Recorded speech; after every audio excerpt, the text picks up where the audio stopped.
마태복음 18장 33절에서 35절 말씀. 내가 너를 불쌍히 여김과 같이 너도 내 동료를 불쌍히 여김이 마땅하지 아니하냐 하고 주인이 노하여 그 빚을 다 갚도록 그를 옥졸들에게 넘기니라. 너희가 각각 마음으로부터 형제를 용서하지 아니하면 나의 하늘 아버지께서도 너희에게 이와 같이 하시리라. 아멘. 할렐루야. 오늘은 마태복음 18장 33절에서 35절의 말씀을 통해 스스로 만든 감옥, 화해와 용서를 거부함이라는 제목으로 말씀을 나누고자 합니다. 우리는 사순절 기간 동안 바실레아 슐링크가 쓴 예수님과 멀어지게 된 45가지 이유라는 책을 가지고 함께 나누고 있습니다. 우리가 나중에 가게 될 천국의 모습은 요한계시록 21장 4절 말씀에 표현되어 있습니다.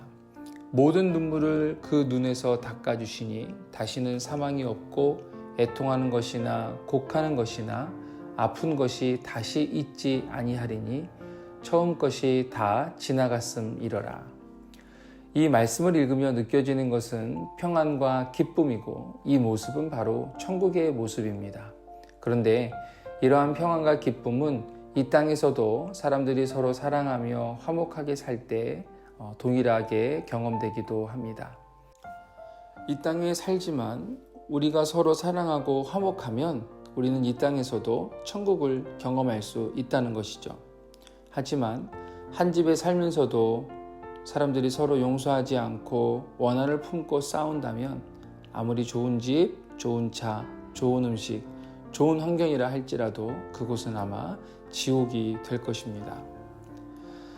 예수님도 화해를 거부하면 너무나 끔찍한 결과에 직면하게 될 것이라고 우리에게 가르쳐주고 계십니다. 마태복음 5장 말씀을 보면 그러므로 예물을 제단에 드리려다가 거기서 내 형제에게 원망 들을 만한 일이 있는 것이 생각나거든 예물을 제단 앞에 두고 먼저 가서 형제와 화목하고 그 후에 와서 예물을 드리라. 너를 고발하는 자와 함께 길에 있을 때에 급히 사화하라.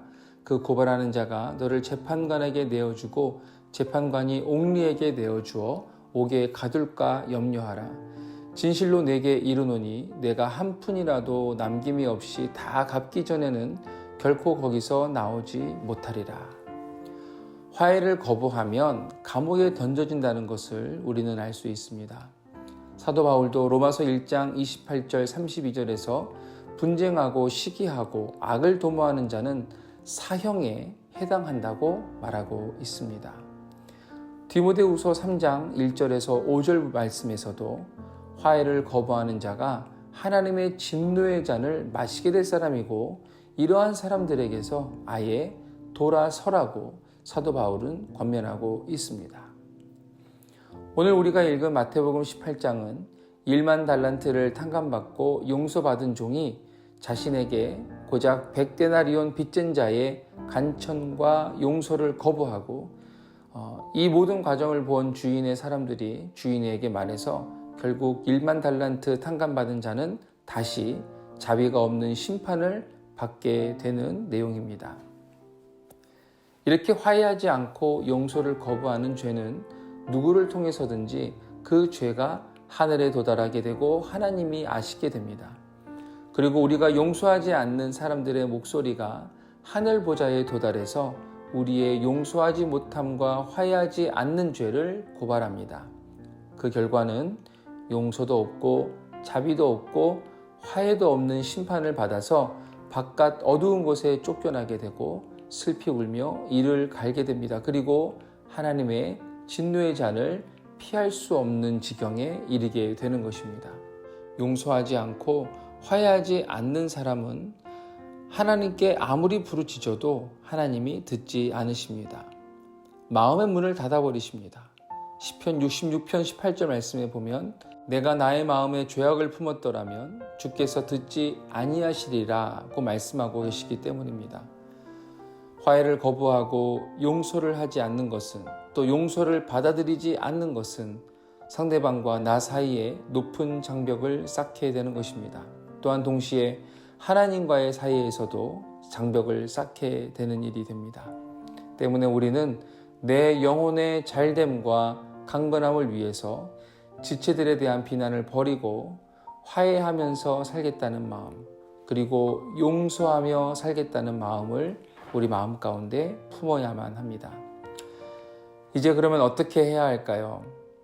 하나님의 진리의 빛이 우리의 삶에 비치도록, 그리고 용서와 화해가 필요한 사람과의 관계 가운데 진리의 빛이 비춰지도록 간절히 기도하시길 바랍니다. 그렇게 되면 우리 자신에게도 잘못이 있었고 실수가 있었음을 발견하게 됩니다. 우리 자신에게 있는 잘못이 발견되어 그것을 회개하고 주님의 은혜를 구하면 우리 안에 있는 비난과 원한도 눈 녹듯 사라지게 되고 관계가 소원했던 사람들에게 우리가 먼저 손을 내밀게 됩니다. 우리가 먼저 손을 내밀었는데 그가 우리의 손을 무시하거나 쳐내면 그것은 전적으로 그 사람의 문제입니다. 중요한 것은 우리가 이제까지 원수처럼 지냈던 사람을 향해 진정한 사랑과 겸손한 마음을 가지게 되는 것이 중요한 것입니다.